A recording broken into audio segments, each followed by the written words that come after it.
The alarm bells rang through Seoul Defense Station like thunder in the morning sky. Commander Minho ran down the metal hallway as red lights flashed above his head. His boots made loud sounds on the floor as he rushed to the communications room. "What do we have?" Minho asked as he burst through the door. Lieutenant Yuna looked up from her screen with wide eyes. "Sir, we have incoming transmission from outside the solar system.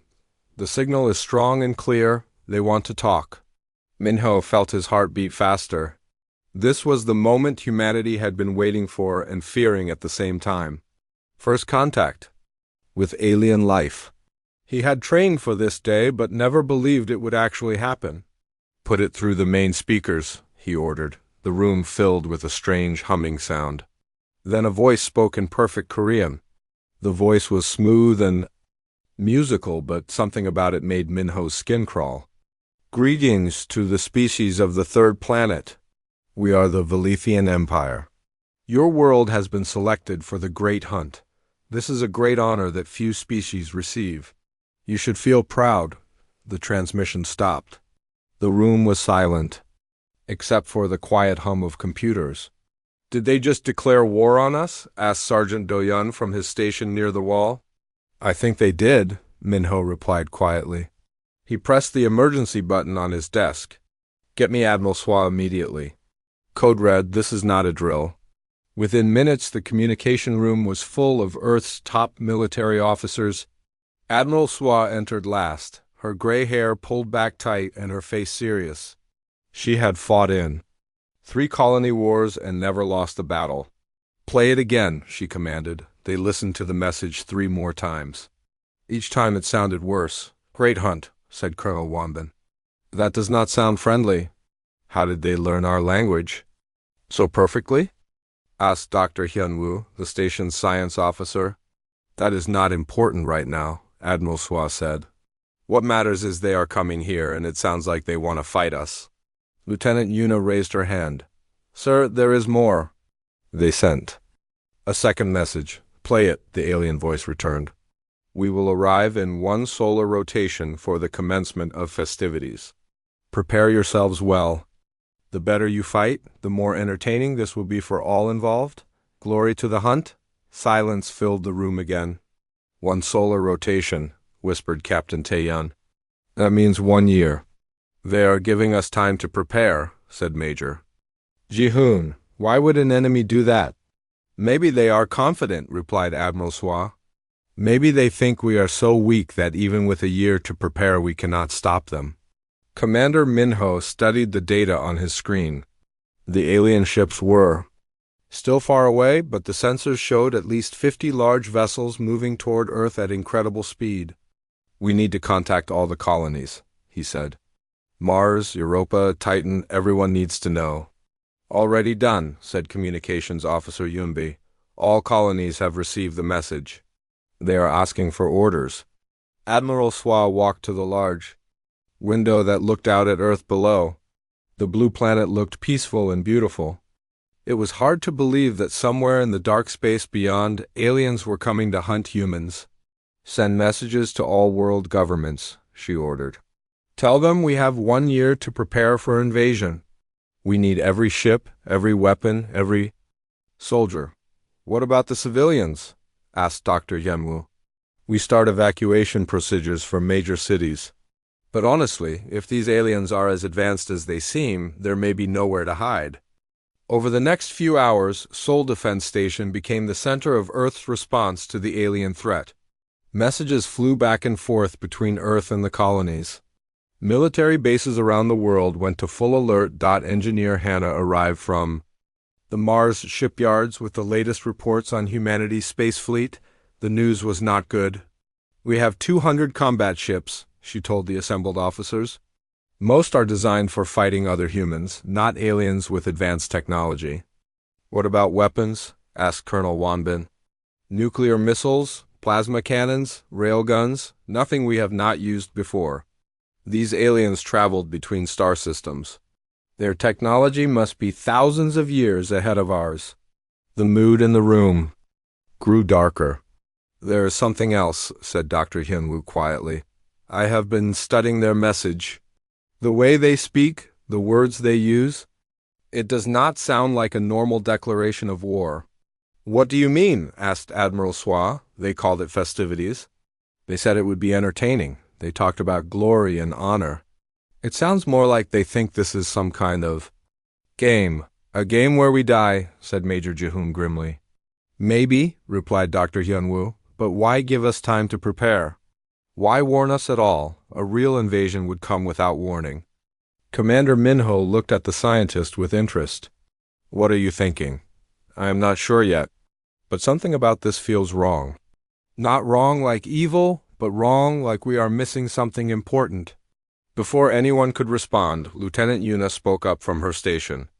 Sir, we are receiving another transmission from the aliens?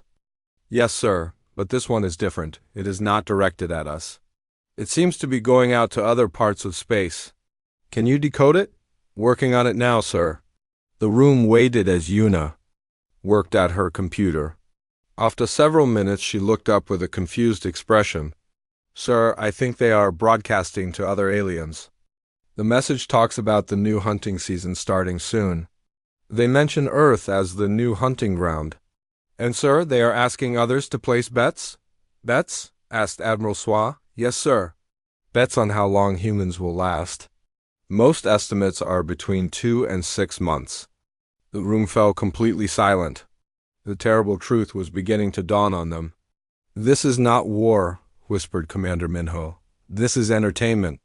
Admiral Sois turned from the window with fire in her eyes. Entertainment or not, they picked the wrong species to hunt. Get me every military commander on Earth and in the colonies. We have work to do. As the officers filed out to begin preparations, Commander Minho stayed behind to look at the data one more time. Somewhere out in space, aliens were coming to hunt humans for sport. They thought it would be fun. They had no idea what humans were. Capable of when their survival was at stake, the hunt was coming. But maybe, just maybe, the hunters were about to learn that humans do not make good prey. 3 months had passed since the first alien message. Mars colony buzzed with activity as engineer Yuki worked day and night in the weapons development lab. Red dust covered the windows, but she barely noticed. Her hands moved quickly over the holographic designs floating in front of her. This is not working, she said to herself for the 100th time that day. Physicist Do-yeon entered the lab carrying 2 cups of coffee. His face looked tired, but his eyes were bright with determination. Still trying to improve the plasma cannons? He asked. Yes, but they are still too slow. These aliens cross space between stars. Their ships probably have shields we cannot even imagine. Do-yeon set down the coffee and looked at her work. Maybe we are thinking about this wrong. We keep trying to make bigger weapons. What if we need to make smarter weapons? Yuki paused and looked at him. What do you mean? Think about it. They gave us a year to prepare. Why would they do that unless they were confident we could not hurt them? Maybe the answer is not more power, but more creativity. Meanwhile, back on Earth, Admiral Sois stood in the war room deep underground in Seoul. The walls were covered with screens showing military bases around the world. Every screen showed the same thing: soldiers training, ships being built, weapons being tested. Strategist Yunbi approached with a tablet full of reports. Her long black hair was tied back and dark circles showed under her eyes from weeks of non-stop work. The evacuation of major cities is proceeding on schedule, she reported. But we have a problem. Where do we put 40 million people? The underground shelters can hold maybe 10 million, replied Colonel Wanbing from across the room. The rest will have to go to the rural areas or off-world. The colonies cannot take that many people, said Admiral Sois. Mars can maybe take 1 million more. Europa and Titan combined might take another 2 million. That still leaves us with over 30 million people exposed. The numbers were depressing, but they kept working. Every day brought new challenges and new solutions. Humanity was learning to think like a species under threat. In orbit around Earth, Captain Taeyeon commanded the construction of the largest space fleet in human history. His ship, the Seoul Guardian, served as the command center for the building. Effort, Through the bridge windows he could see dozens of shipyards working around the clock. "How many ships do we have now?" he asked his second-in-command. 432 combat-ready vessels," replied Lieutenant Neion. "With another 200 in various stages of construction? That sounds like a lot until you remember we are fighting aliens who conquered dozens of star systems." "Sir, maybe quantity is not the answer. Maybe we need to think differently." Tae-yun looked at the young officer with interest. "Explain." "Well, sir, they called this a hunt. In a hunt, the prey that survives is not the biggest or strongest. It is the smartest and most unpredictable. Back on Mars, Yuki had a breakthrough. She ran through the corridors of the colony looking for Do-yun. She found him in the communications center listening to the latest alien transmissions. "I figured it out," she said breathlessly. "The aliens keep sending these messages they think are scary, but look at this." She showed him her tablet. On the screen was a translation of the latest alien broadcast. Listen to how they talk. They mention point systems. They talk about scoring based on how long we last and how creative our resistance is. They are not trying to destroy us quickly. They want us to put up a good fight. Do-yun read the translation carefully. "You are right. This sounds like they are explaining rules to a game." "Exactly. So what if we give them a game they are not expecting?" Meanwhile, on Earth, Dr. Yunwoo had been studying every alien transmission for patterns. He sat in his small office surrounded by papers and computer screens. Something had been bothering him for weeks. A knock on his door interrupted his thoughts. Major Ji-hoon entered carrying a cup of tea. "Any new discoveries?" Ji-hoon asked. "Yes, actually. I think I understand what we are dealing with. These aliens have done this before, many times." "How do you know?" "Look at this." Yunwoo pointed to his main screen. "I analyzed their language patterns. They use very specific terms that suggest this is a regular activity. They mention previous hunts, seasonal schedules, and something they call the Hall of Honored Prey." "Honored prey?" "Species that fought well before being defeated. They seem to keep records of every species they have hunted." Ji-hoon sat down heavily. "How many?" "Based on their references, I estimate at least 50 different species over the past 1,000 years." The weight of that number settled over both men. 50 civilizations, all gone. "But here is the interesting part," Hyunwoo continued. "They seem genuinely excited about hunting humans. More excited than they have been in a long time. Why? I think it is because we are different somehow. All their previous prey seemed to follow similar patterns. They would fight conventionally for a while, then surrender when defeat became obvious. And humans? We do not seem to know how to surrender properly." Across the solar system, the preparations continued. On Europa, miners worked to extract rare metals needed for new weapons. On Titan, chemical plants produced fuel for the growing fleet. Every human settlement contributed something to the defense effort, but the most important work was happening in the minds of humanity's military leaders. They were learning to think like prey that refused to be prey, General Soman coordinated ground defenses from her base in the Australian outback. She had been studying every military defeat in human history, looking for lessons. "The key," she told her staff, "is to make them think they understand us, then do something completely unexpected." "What do you mean?" asked one of her colonels. "Every species they hunted before probably tried to fight them like a conventional military force. Ship against ship, weapon against weapon. We need to fight like humans." "How do humans fight?" "Dirty. Creatively, with complete disregard for fair play." The months passed quickly. As the alien fleet grew closer, humanity's preparations grew more desperate and more innovative. They were not just building weapons and ships. They were building a completely new way of thinking about warfare. Engineer Hyung on Luna Base had developed new ideas for using civilian technology as weapons. Scout Jinwoo trained special teams in unconventional tactics. Dr. Kyungmin worked on psychological warfare methods. With each passing day, humanity was becoming something it had never been before, a unified species with a single goal, survival. The aliens expected to find a typical prey species that would fight predictably and lose gracefully. Instead, they were about to encounter something that had never existed in their long history of hunting. They were about to meet humans who had decided that losing was not an option. The countdown continued. The hunt was coming, but the prey was ready to bite back. The day humanity had feared for a year finally arrived. Captain Tae-yun stood on the bridge of the Seoul Guardian as his sensors detected the alien fleet. Dropping out of faster-than-light travel near Pluto, the enemy ships appeared on his screens like dark flowers blooming in space. "Count them," he ordered Lieutenant Nae-yun. 67 ships, sir. They are beautiful." Tae-yun looked at the display and had to agree.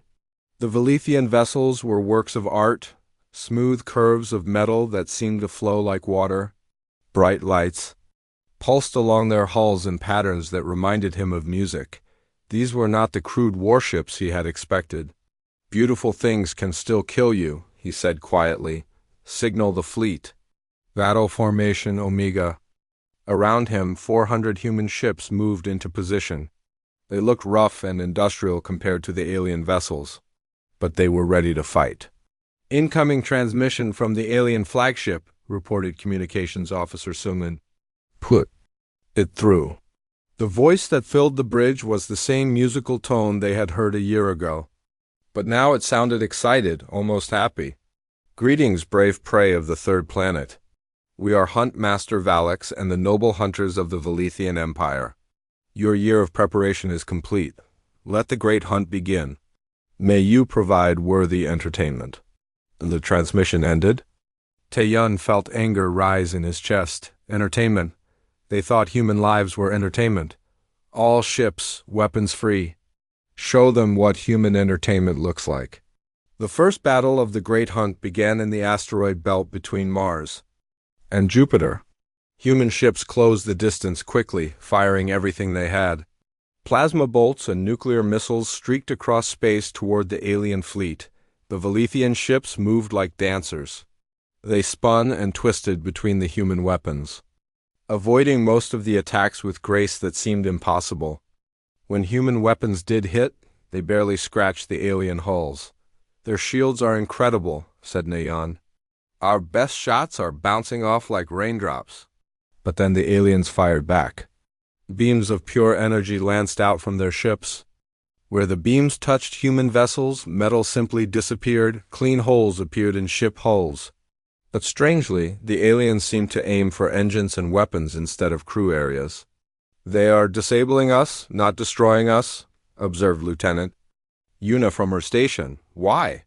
Tae-yun watched as 3 of his ships lost power and began to drift. "The crews were alive but helpless. I do not know. But keep fighting." The battle lasted for 6 hours. When it ended, humanity had lost 30 ships but only a few hundred crew members. The aliens had lost nothing. Their ships did not even show scorch marks. On Earth, Admiral Swa watched the battle reports with growing confusion. She stood in the command center with her senior staff, trying to understand what had happened. "They could have destroyed the entire fleet," said Colonel Wanban. "Their weapons are powerful enough to cut our ships in half, but they held back." "The disabled ships," said strategist Yunbi. "They are being taken aboard the alien vessels. The crews are being captured, not killed." Dr. Yunwoo studied the tactical data on his tablet. "This confirms my theory. This is not a war of conquest. It is literally a hunt. They want to capture prey, not exterminate it." "What difference does that make?" asked General Soman via video. "Link from Australia. Dead is dead."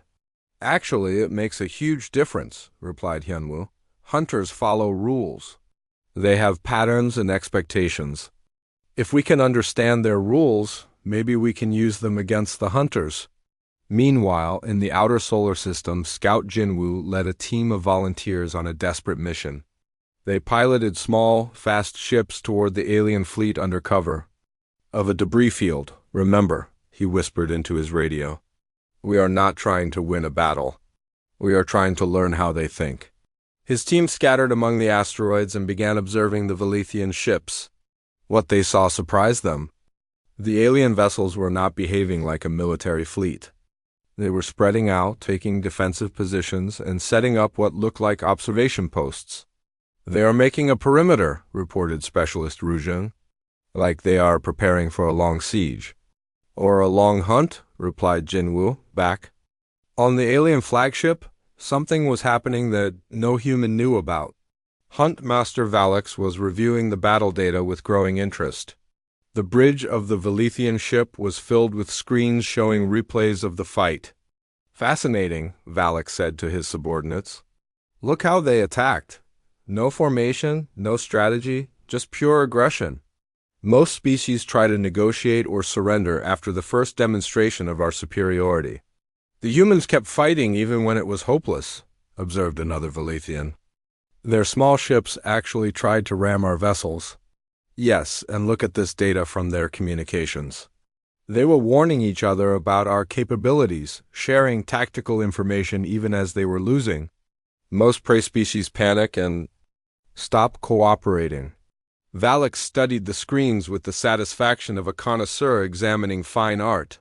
"This may be the most interesting hunt in centuries. Send word to the Empire. Tell them to increase their bets.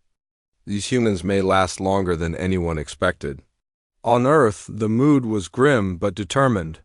The first battle had shown humanity just how outmatched they were in conventional warfare. But it had also revealed something important about their enemies. Commander Minho gathered his senior staff in the briefing room.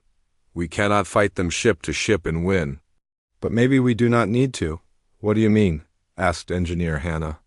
"They are treating this like a sport. Sports have rules. Sports have expectations. What if we stop playing by their rules and start playing by ours?" "How do we do that?" asked Major Jihoon. "We stop trying to be soldiers and start being humans. Humans are sneaky. Humans cheat. Humans do whatever it takes to survive." Over the next few days, strange reports began coming in from across the solar system. Human ships were not engaging the aliens in direct combat anymore. Instead, they were disappearing into asteroid fields, hiding in the shadows of planets, and conducting hit-and-run attacks that made no military sense. The Velithians were puzzled. Their prey was not following the expected patterns. Usually by this point in a hunt, the prey species would gather their remaining forces for a final desperate battle. Instead, the humans seemed to be scattering. On Mars, Engineer Yuki was working on something completely new. Instead of building bigger weapons, she was building smaller ones. Tiny devices that could attach to alien ships and cause problems. "They think they understand us," she said to Do-Yun. "Let us show them how wrong they are." Lieutenant Sumin had been monitoring alien communications from his post on the Soul Guardian. What he discovered made his blood run cold. "Captain," he called. "Tio Taeyeon, you need to hear this." The transmission was not meant for human ears. It was the aliens talking to each other. The translation was rough but clear enough. "The human prey is providing excellent sport so far. Their unpredictable nature is most entertaining. We should consider extending this hunt beyond the usual time frame." "Sir," Suman said quietly, "they are broadcasting this to their homeworlds. This entire war is being watched by billions of aliens as entertainment." Taeyeon felt something cold settle in his stomach. They were not just fighting for survival. They were performing for an audience that wanted to see them lose. "Get me Admiral Swa," he ordered. When the connection was established, Taeyeon shared what they had learned. The silence on the other end lasted for a long time. Finally, Admiral Swa spoke. "If they want a show, let us give them one they will never forget." The hunt was no longer just about survival.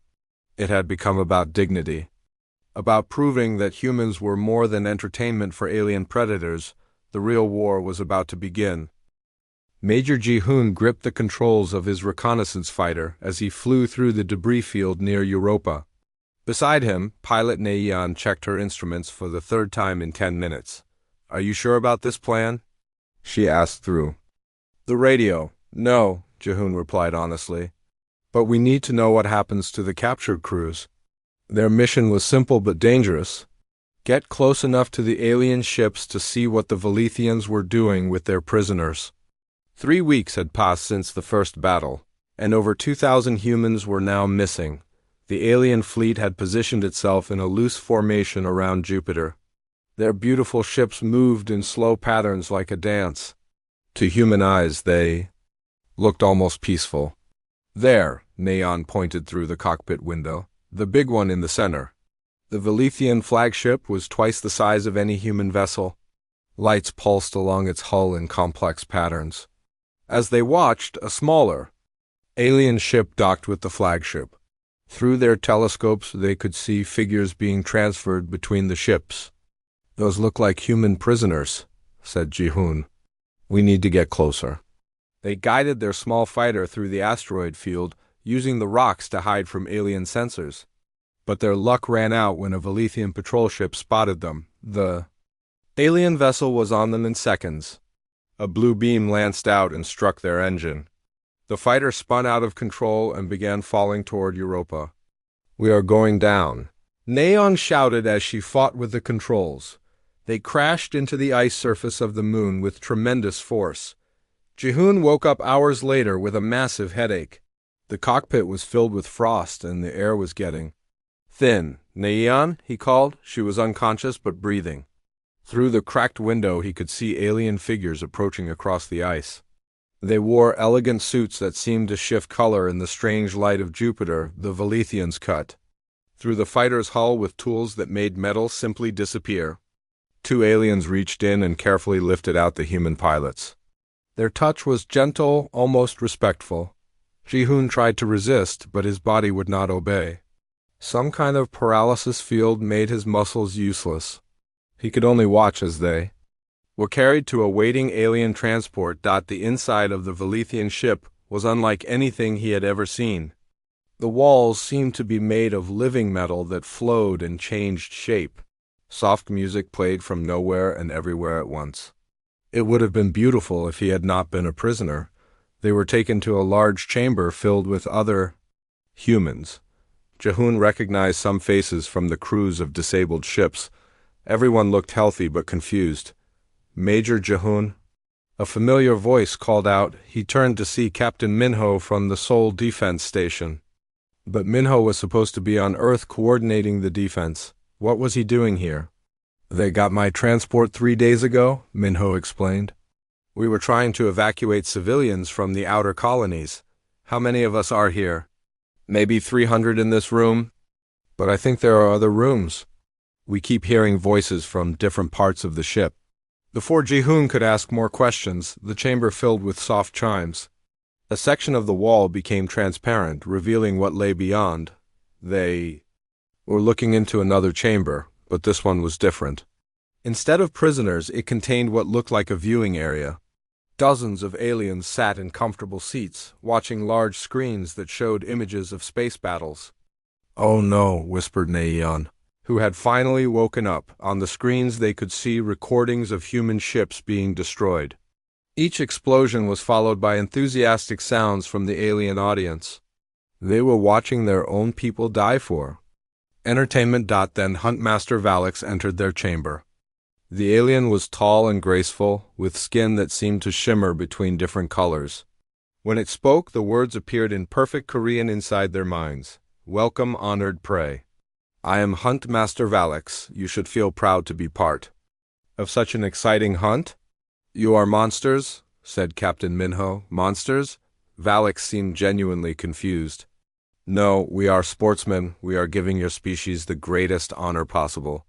To be selected for the great hunt is a privilege that few ever receive.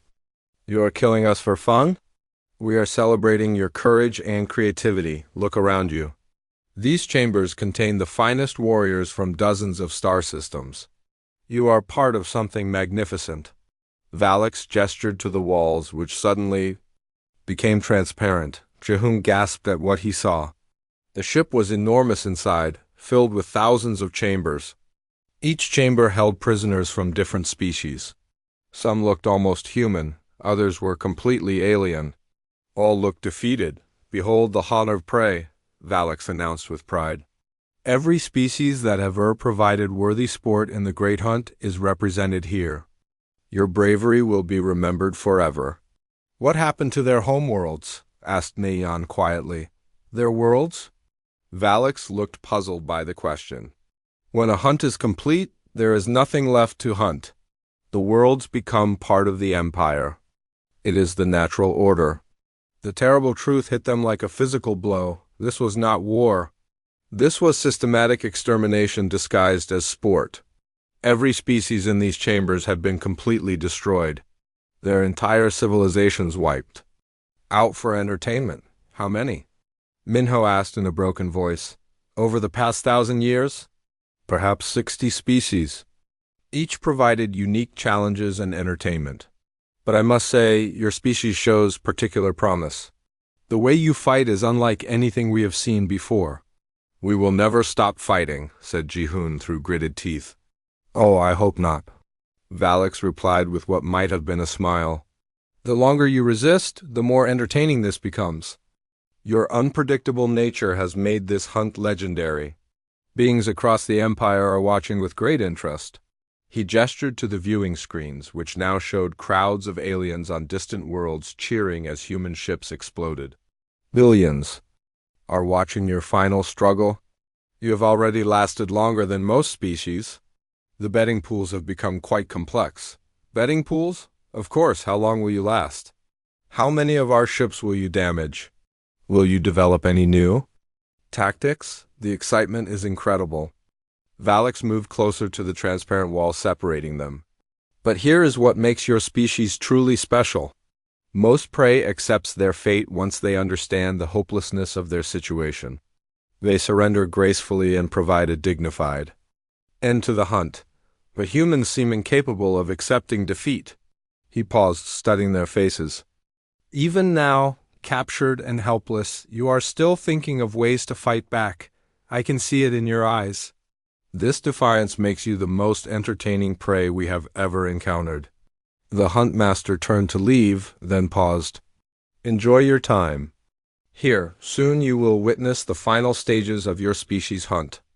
It should be quite spectacular. After Valix left, the chamber fell silent. The humans stared at each other with horror and despair. Everything they had feared was true and worse than they had imagined. We have to escape, said Minho finally. We have to warn Earth. Look around, said another prisoner bitterly. 60 civilizations tried to warn their homeworlds. None of them made it. But Ji-hoon was studying the chamber walls, looking for weaknesses. Nayan was examining the air. Vents. Even in captivity, even knowing the hopelessness of their situation, the humans were planning. Maybe, said Ji-hoon slowly. That is exactly why we might succeed where others failed. What do you mean? Valix is right about one thing. Humans do not know how to give up. Every other species in here eventually accepted their fate, but look at us. We have been prisoners for minutes and we are already planning escape. You think that makes a difference? I think it makes all the difference. In the universe. Meanwhile, back on Earth, Intelligence Officer Rujin was putting together pieces of a horrible puzzle. Intercepted alien communications spoke of previous hunts, references to extinct civilizations, casual mentions of entire worlds falling silent. As the scope of the Velithian Empire's crimes became clear, humanity faced its darkest hour. They were not fighting for victory anymore. They were fighting to avoid joining the Hall of Honored Prey as just another extinct species that had provided good entertainment. The hunt was no longer about survival. It was about proving that some prey refuses to be prey at all. Major Ji-hoon had been studying the alien prison for 2 days when he noticed something important. The Velithians were creatures of habit. Every 12 hours they would dim the lights and play what sounded like sleeping music. During these quiet periods, fewer guards patrolled the corridors. Tonight, he whispered to Captain Minho and pilot Nayan, we make our move. The escape plan was simple but dangerous. Nayan had discovered that the air vents connected to the ship's main systems.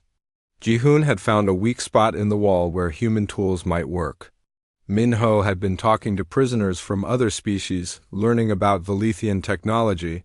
When the lights dimmed and the music began, they started their work. Using pieces of metal from their crashed fighter, they slowly cut through the wall. The work was quiet but exhausting. "There," Neon whispered after hours of careful cutting. "I can see into the corridor." They squeezed through the hole one by one. The alien ship was beautiful but confusing. Corridors curved in impossible directions. Walls seemed to move when nobody was looking. But they pressed forward, following the mental map Ji-hoon had created. Their goal was the communication center. If they could send a message to Earth, they might save their species. Meanwhile, back on Earth, General Soman was implementing a new kind of warfare. Hidden in underground bases across Australia, her teams were preparing weapons the aliens had never seen before. "Remember," she told her soldiers, "we are not trying to beat them in a fair fight. We are trying to make them think fighting humans is more trouble than it is worth." Her plan was based on something the Velithians did not understand about humans. When humans feel trapped, they become creative in ways that seem impossible. Engineer Hyung had developed small devices that could attach to alien ships and cause systems to malfunction. Scout Jingwoo trained teams to move through space using techniques borrowed from Earth's best thieves and assassins. Dr. Kyo-min worked on psychological warfare that would confuse and frustrate the hunters. The first test came when a Velithian patrol ship approached Earth's moon. Instead of meeting it with warships, the humans sent a civilian transport that appeared to be fleeing in panic dock. When the aliens captured the transport, they found it filled with scientific equipment and terrified researchers. The Velithians were pleased. This was exactly the kind of easy prey they expected, but the transport was a trap. Hidden inside the scientific equipment were Hyung's special devices. As soon as the alien ship tried to analyze the human technology, the devices activated. Lights began flashing randomly throughout the Velithian ship. The beautiful music that always played in the background became harsh noise. Worst of all, the ship's artificial intelligence began speaking in perfect Korean, loudly announcing embarrassing personal information about the crew. "Attention crew. Hunter Zethik has not bathed in 6 days. Hunter Valum is afraid of small spaces. The Huntmaster secretly thinks this prey species is too difficult." The Velithian crew panicked. Their ship was supposed to be perfect and untouchable. How had primitive human technology caused such chaos? Back on the alien flagship, Huntmaster Valix received reports of the incident with growing confusion. This was not how hunts were supposed to work. Prey did not sabotage hunter ships. Prey certainly did not embarrass hunters in front of their peers. "How did they do this?" Valix demanded. "We do not know," replied his subordinate. "The human devices appear to be made from common materials, but they function in ways our scientists cannot explain. Then get our scientists to work harder." But the Velithian scientists were facing something they had never encountered before. Human technology was not more advanced than theirs. It was just completely different. Where Velithian technology was elegant and logical, human technology was crude but unpredictable. More importantly, humans seemed to think about problems in ways that made no sense to Velithian minds. A Velithian engineer would never think to use a medical device as a weapon. A Velithian strategist would never consider disguising a trap as a scientific expedition on Earth. The successful moon mission gave humanity hope.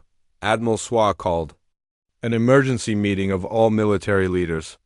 "We cannot win by being better than them," she announced, "but we might win by being stranger than they can understand." The new strategy spread across the solar system like wildfire. Human ships stopped trying to fight alien vessels directly. Instead, they would approach, do something completely unexpected, then disappear before the aliens could respond. On Mars, engineer Yuki had perfected her small sabotage devices. Teams of volunteers carried them on suicide missions to alien ships. But instead of dying heroically, the volunteers would attach their devices and escape using methods that seemed impossible. One team hid inside the ice rings of Saturn. Another group disguised themselves as space debris. A third team actually surrendered to the aliens, only to activate hidden devices once they were brought aboard. Each success made the Velithians more confused and frustrated.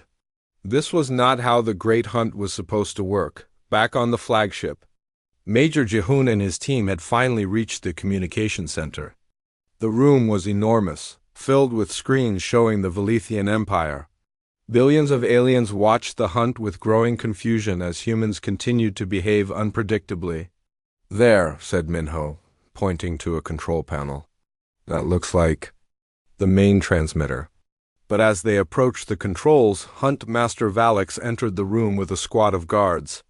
"I wondered when you would try this," Valix said calmly. "Most prey attempts escape eventually, but they usually try much sooner. Let us send our message," demanded Jehun. "Actually, I think I will let you," Valix replied with what might have been amusement. "Your species has already proven to be far more entertaining than expected. Perhaps a desperate message from captured heroes will make your people fight even harder." Jehun stared at the alien in shock. This was another part of the game. The Velithians wanted humans to know their situation was hopeless. They wanted the drama of last-minute rescues and desperate heroics. "You are making a mistake," said Naian quietly. "How so?" "You think we are like the other species you have hunted. You think learning the truth will make us give up. Eventually, yes, all prey accepts its fate when hope is finally gone." Jehun smiled grimly as he activated the communication system. "Then you really do not understand humans at all." The message he sent was not what Valix expected. Instead of a plea for help or a warning about alien strength, Jehun transmitted everything they had learned about Velithian technology, hunting patterns, and psychology, but most importantly he sent proof that humans could escape from Velithian ships, sabotage Velithian systems, and turn the hunters' own technology against them. "We are not prey," Jehun announced to every human in the solar system. "We are humans, and humans do not know how to lose." The message reached Earth just as Scout Jinwoo was leading the largest sabotage mission yet attempted. 50 small human ships approached the main alien fleet, each carrying devices that would turn the beautiful hunter vessels into chaos. On Earth, Admiral Swa smiled as she watched the aliens struggle with another human innovation. Humanity was not winning the conventional war, but they were winning something more important. They were proving that some prey refuses to be prey. The hunt was becoming something the Velithians had never experienced before.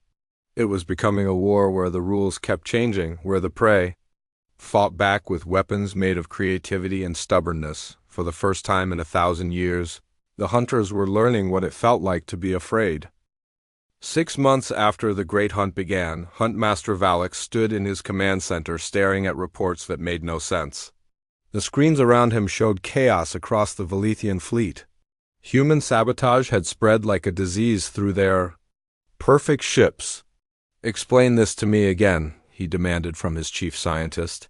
"The humans have somehow turned our own systems against us. Ship after ship is reporting malfunctions. Our beautiful vessels are playing human music. Our weapons are firing at random targets. Worst of all, our artificial intelligences are developing what the humans call senses of humor." Valix looked at the latest report with growing anger. The flagship of his hunting fleet had started telling jokes to other ships during battles. Sacred Velithian war chants were being replaced with human songs about rebellion and freedom. How is this possible? They are primitive? They barely have faster than light travel. That is the problem, Huntmaster. They do not think like us. Where we see elegant solutions, they see opportunities for chaos.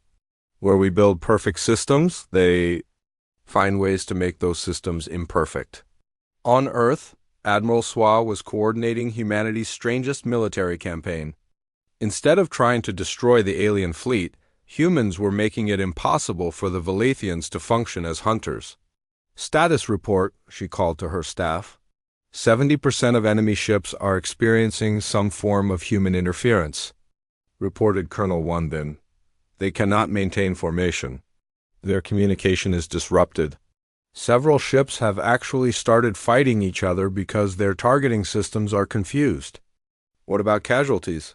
Surprisingly low on both sides. The aliens are so focused on fixing their technical problems that they have stopped hunting aggressively.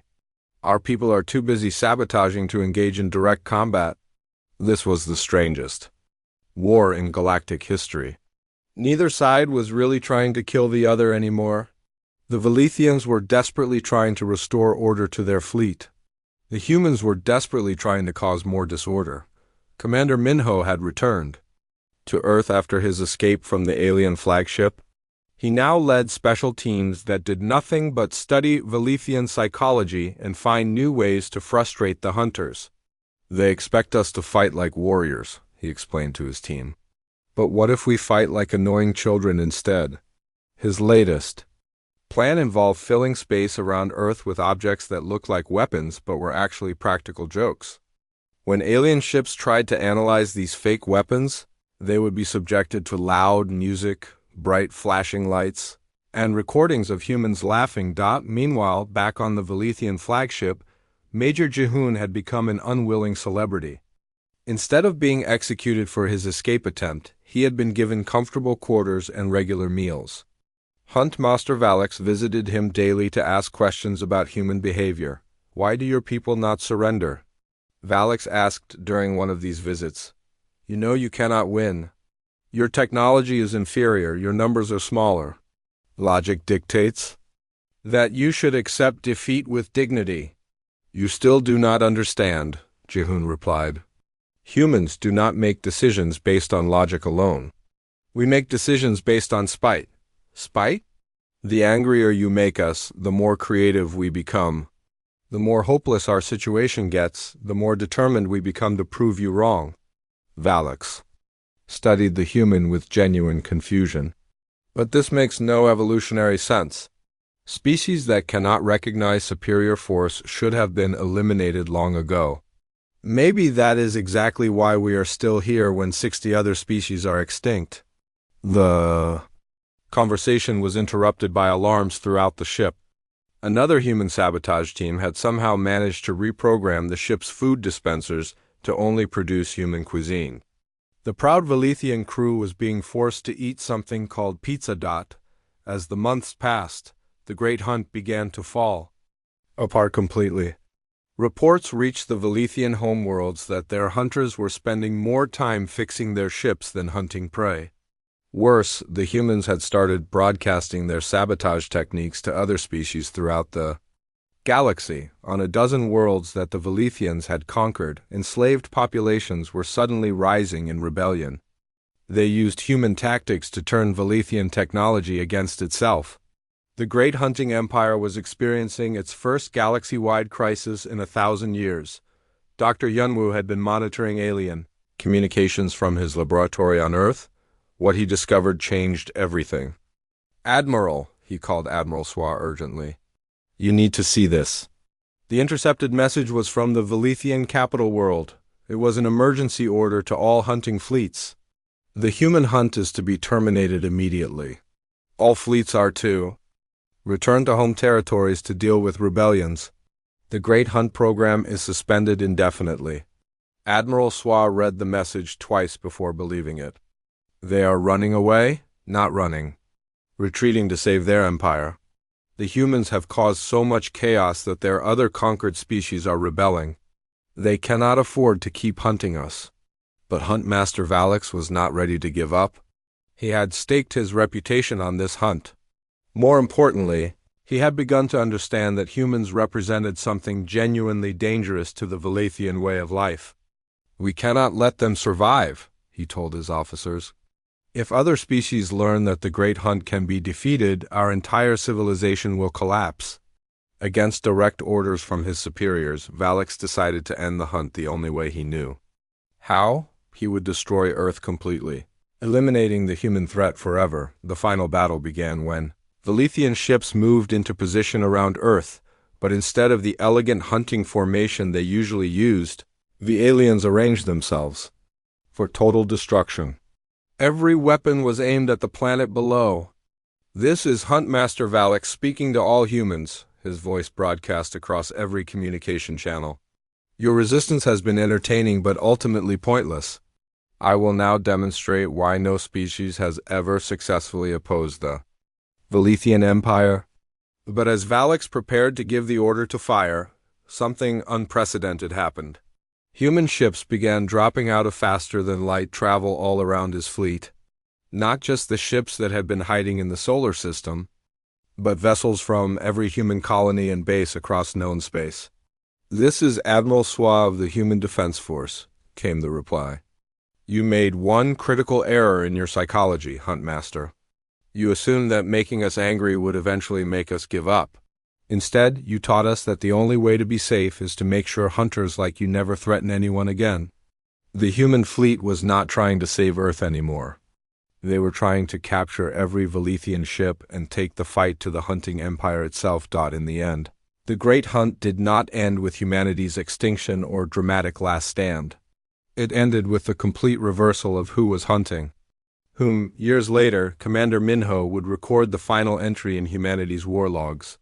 He would write the words that became the title of their story. "We thought it was war. To them, it was sport. But in the end, we taught the galaxy that sport becomes war when the prey refuses to play by the predator's rules." The age of the Great Hunt was over. The age of human liberation had begun. Across the galaxy, former prey species looked to the stars and learned a new truth.